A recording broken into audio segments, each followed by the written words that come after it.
Jesus said, "Man cannot live on bread alone, but from every word that proceeds from the mouth of God." You're listening to Daily Truth.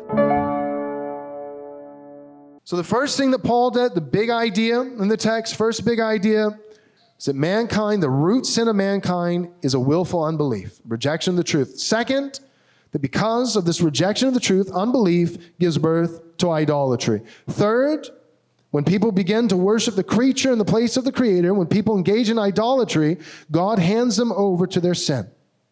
Further and further, progressively, to their sin and the horrible consequences which will inevitably follow. And perversion is specifically one of the sins that Paul names in verse 26 and 27. And number 4, the last big idea is that the final stage in this progression of sin is a society's, notice this might surprise you, but the final stage, the height of rebellion against God, the height of perversion and wickedness in a nation, in a society, is its collective approval of the sinner and his perversion. However, do not be naive. Neutrality is a myth. In other words, if a society chooses to approve of sin in order to be consistent, this society will eventually choose to condemn righteousness. See, that's precisely what has happened in Canada. And certainly, that is happening in our nation as well, and has for decades. We're just a little bit behind. By God's grace, our nation might repent, turn back from its evil ways.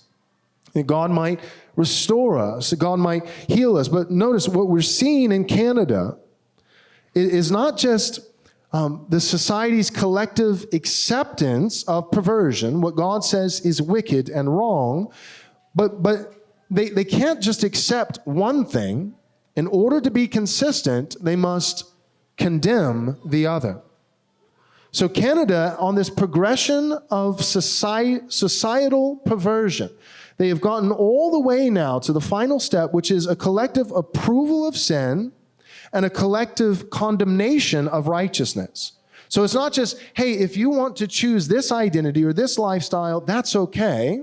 No, it's not only is that okay, not only is it tolerable, but it must be celebrated, and anyone who objects must be condemned. Anyone who objects, they're the immoral one. They're the heinous one. They're the wicked one. They go to jail. They come underneath the penalty of the law. And we see this in the text in verse 32, the last verse of our text.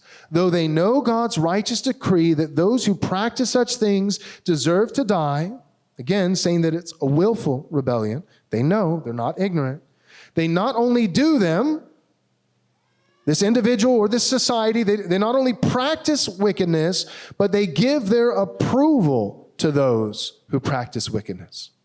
So the final stage is not just individuals in a society choosing certain things that are perverse and wicked and against God's law. No, the final stage is the society as a whole approving of wickedness, approving of things that go against God's law. And again, neutrality is a myth, meaning that if society approves of sin, it will necessarily, by way of consequence, condemn righteousness. Wait. Real quick, before you go, do me a favor. Subscribe to our YouTube channel.